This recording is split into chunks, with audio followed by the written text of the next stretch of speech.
रहमानिर्रहीम। आज के लेक्चर का आगाज़ करेंगे।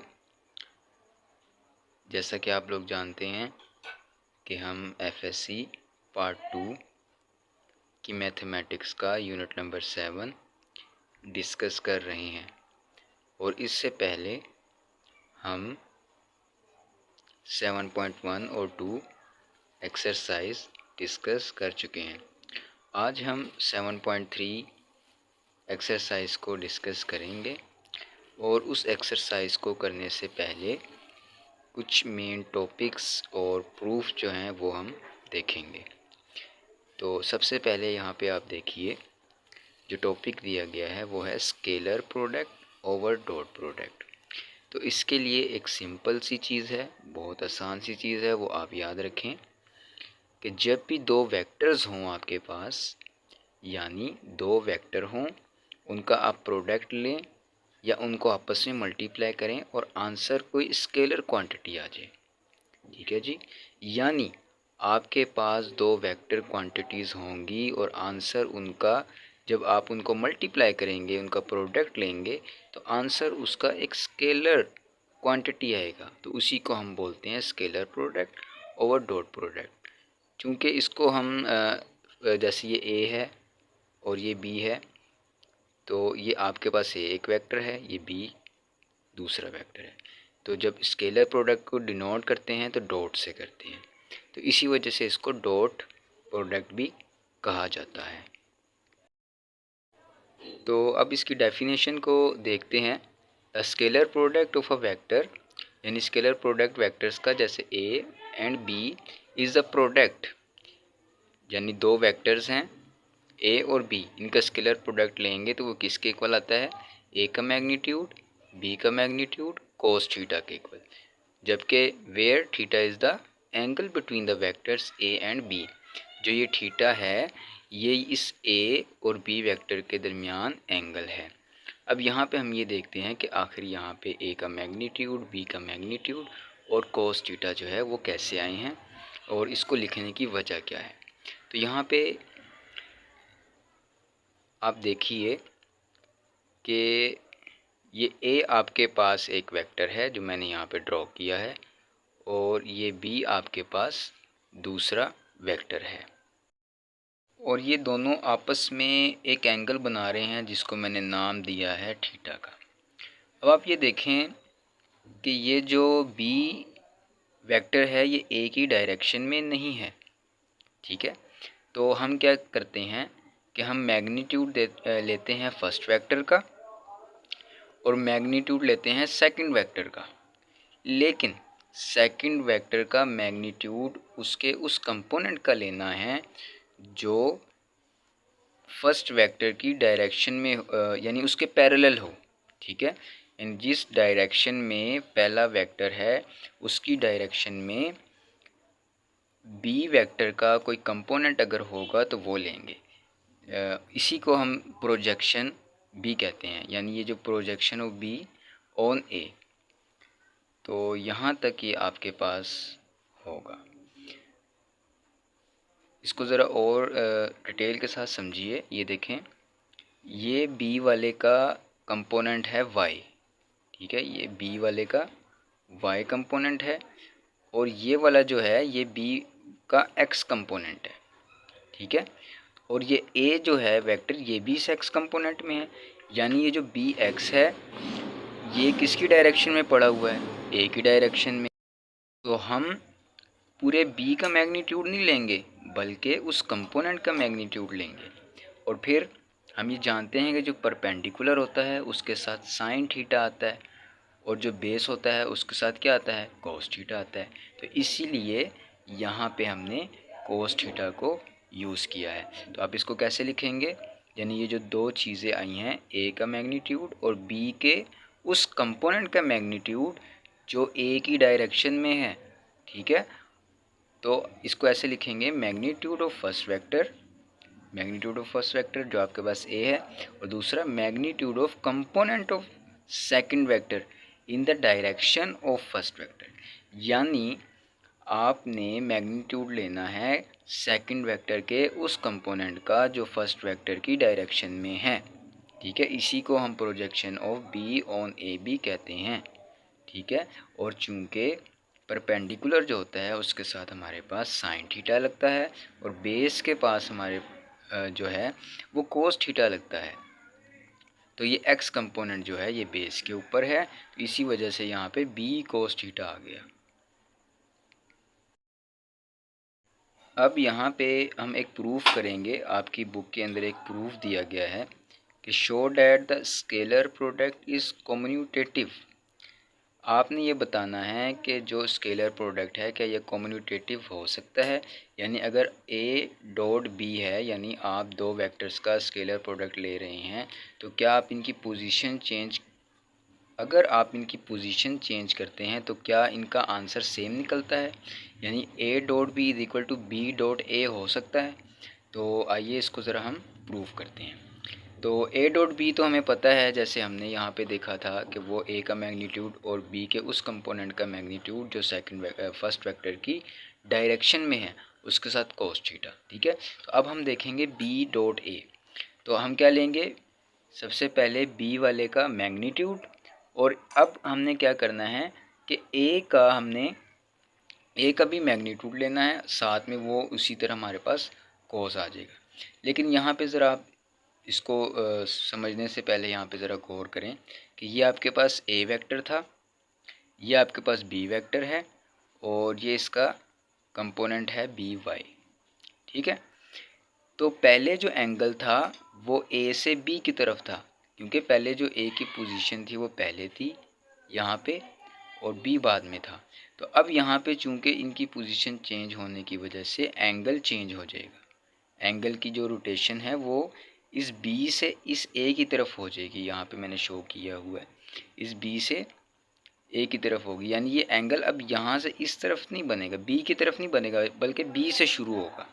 ठीक है, तो अब ये देखेंगे जो पूरा सर्कल जब होता है तो वो 360 डिग्री के इक्वल होता है, ये आप जानते हैं। और यहाँ पे क्या है थीटा, तो उसमें से हम क्या कर देंगे, थीटा को माइनस कर देंगे, और अब थीटा हमारे पास क्या आ गया 360 डिग्री माइनस थीटा, तो उस थीटा की जगह पे यहाँ पे हमने 360 डिग्री माइनस थीटा रख दिया। ठीक है, अब 360 डिग्री माइनस थीटा ये आपने अपनी फर्स्ट ईयर की जो बुक थी मैथ की उसमें 10 चैप्टर के अंदर ये फार्मूलाज हमने पढ़े थे कि अगर कोस 360 माइनस थीटा हो तो वो प्लस कोस थीटा के इक्वल होता है। तो इसी फार्मूले की बेस पर यहाँ पे हमारे पास कोस थीटा आ गया, और ये बिल्कुल जो है प्रूफ हो गया कि A dot B is equal B dot A हो सकते हैं। ठीक है, अब हम इसका एक और प्रूफ करेंगे जिसमें वो ये कहते हैं कि I J K are unit vectors along coordinate axis then show that, यानी ये जो आई जे के हैं ये कोऑर्डिनेट एक्सिस हैं वेक्टर के अलोंग, तो आप शो करें कि यानी आई के इज इक्वल के आई, जे के इज इक्वल के जे इज इक्वल टू 0 होता है, और I dot I J dot J के डॉट के इज इक्वल 1 होता है। यानी सिंपल वर्ड में जो अनलाइक कोऑर्डिनेट्स हैं वो 0 के इक्वल होते हैं, और जो लाइक कोऑर्डिनेट्स हैं वो 1 के इक्वल होता है। तो इसको इधर मैंने ज़रा साफ़ करके भी लिख दिया है, आप इसको यहाँ से देख सकते हैं। तो ऐसा क्यों होता है इसको देखते हैं। तो जब अनलाइक होते हैं कोऑर्डिनेट, जैसे आई डॉट जे है और हमने इसका स्केलर प्रोडक्ट लिया, आई का मैग्नीट्यूड जे का मैग्नीट्यूड, तो चूँकि ये दोनों जो हैं ये एक दूसरे के पैरेलल नहीं हैं, यानी इनकी डायरेक्शन चेंज है, तो इसके अंदर जो एंगल यूज़ होगा वो 90 डिग्री का होगा। तो कोस 90 जो है वो 0 होता है, इसी वजह से यहाँ पे ये 0 के इक्वल हो जाएंगे। बिल्कुल इसी तरह जब आप ये बाकी जो हैं जैसे ये आई के है या के आई है ये भी 0 के इक्वल हो जाएगा, जे के जे भी जो है ये 0 के इक्वल हो जाएगा। और जो पैरेलल होंगे तो उनके दरमियान तो कोई एंगल ही नहीं बनेगा, तो जब एंगल नहीं बनेगा तो वो 0 होगा, एंगल 0 होगा, कोस 0 जो है वो 1 होता है। तो इसी वजह से जो लाइक होंगे यानी एक दूसरे के पैरेलल जो होंगे उनका स्केलर प्रोडक्ट जो होगा वो 1 के इक्वल होगा। इसको हम क्वेश्चंस में यूज़ भी करेंगे। अब हम इसका ये 7.3 का क्वेश्चन नंबर 1 देखते हैं। तो क्वेश्चन नंबर 1 में वो हमसे कहते हैं find the cosine of the angle theta between u and v। यानी दो वेक्टर्स हैं u एंड v और इनके दरमियान हमने थीटा मालूम करना है।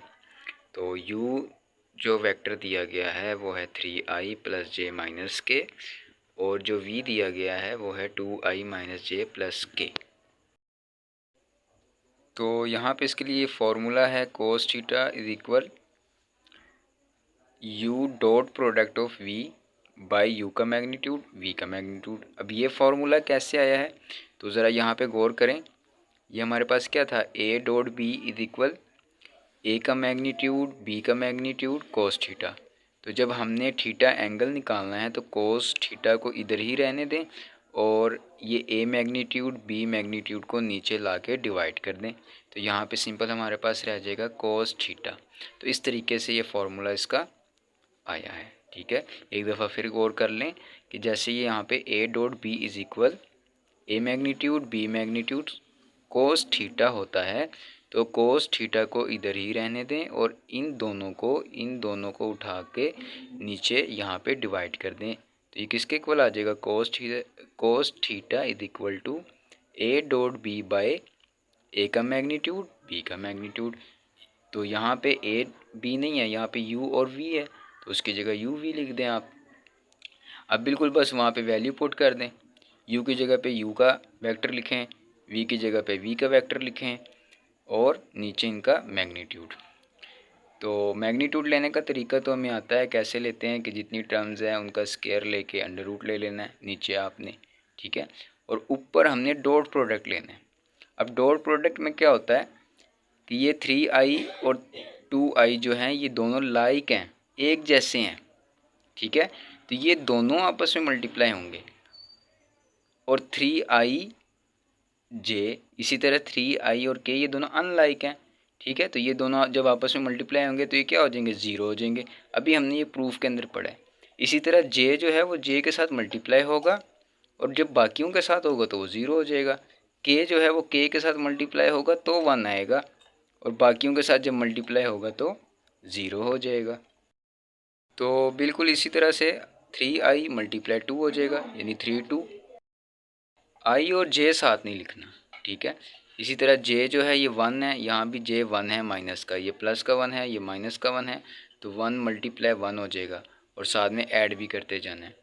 इसी तरह यहाँ पे माइनस के है प्लस के है तो ये -1 हो जाएगा, ये +1 हो जाएगा, -1 +1 तो मल्टीप्लाई करें 3 2 6 आ गया।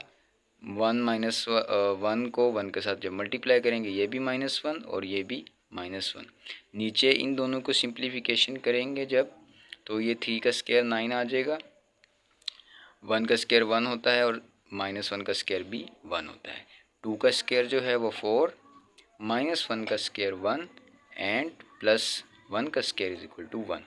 तो ये हो गया 9 + 1 + 1 11 और ये आपके पास हो गया 4 + 1 + 1 6 और जब इनको माइनस करेंगे तो यहाँ पे 4 आ जाएगा। तो ये दोनों अंडर रूट में ही है, इनको एक अंडर रूट में लिख दें। 11 मल्टीप्लाई 6 तो ये हो जाएगा 66। तो कोस थीटा जो है वो हमारे पास आया 4/√66 के। तो यही इसके अंदर हमने फाइंड करना था। इसके जो बाकी 3 पार्ट्स हैं वो आप खुद करेंगे क्योंकि वो भी बिल्कुल इसी तरीके से होने हैं। और जो इसके लास्ट 2 पार्ट्स हैं यानी ये तो पहला है ना, दूसरा भी बिल्कुल इसी तरीके से है।